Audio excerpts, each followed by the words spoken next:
जय श्री राम दोस्तों, स्वागत है आपका अपने YouTube चैनल ज्ञान ही ज्ञान में। दोस्तों, शुरू करते हैं आज की कहानी।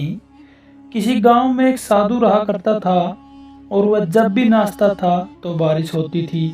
इसलिए गांव के लोगों को जब भी बारिश की ज़रूरत होती थी वे लोग साधु के पास जाते और उनसे अनुरोध करते कि वो नाचें, और जब वो नाचने लगता तो बारिश शुरू हो जाती थी।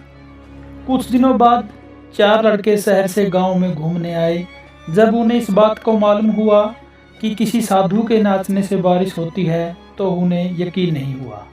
शहरी पढ़ाई लिखाई के घमंड में उन्होंने गांव वालों को चुनौती दी, हम भी नाचेंगे तो बारिश होगी, और यदि नहीं हुई तो साधु के नाचने से भी नहीं होगी।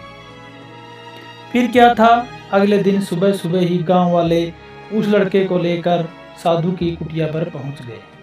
साधु की सारी बातें बताई गई। फिर लड़कों ने नाचना शुरू किया। आधा घंटा बाद पहला लड़का थक कर बैठ गया, पर बादल नहीं दिखे। कुछ देर बाद दूसरे लड़के ने भी यही किया और एक घंटा बीतते बीतते बाकी दोनों दोस्त भी थक कर बैठ गए, पर बारिश नहीं हुई। अब साधु की बारी थी। उसने नाचना शुरू किया। 1 घंटा बीता, बारिश नहीं हुई। साधु नाचता रहा और 2 घंटे बीते, बारिश नहीं हुई। पर साधु रुकने का नाम नहीं ले रहा था। धीरे धीरे शाम ढलने लगी। तभी बादलों की गड़गड़ाहट सुनाई दी और जोर से बारिश होने लगी। लड़के दंग रह गए। तुरंत साधु से क्षमा मांगी और पूछा, बाबा, भला ऐसा क्यों हुआ कि हमारे नाचने से बारिश नहीं हुई और आपके नाचने से हो गई? साधु ने उत्तर दिया, जब मैं नाचता हूँ तो 2 बातों का ध्यान रखता हूँ।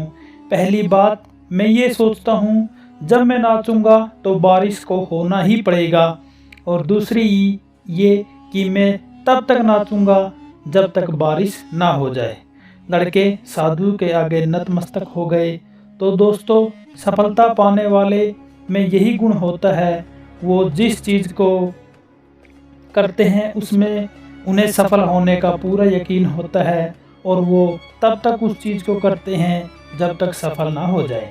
इसलिए यदि हमें सफलता प्राप्त करनी है तो इस साधु की तरह ही अपने लक्ष्य को प्राप्त करना होगा। जय श्री राम दोस्तों।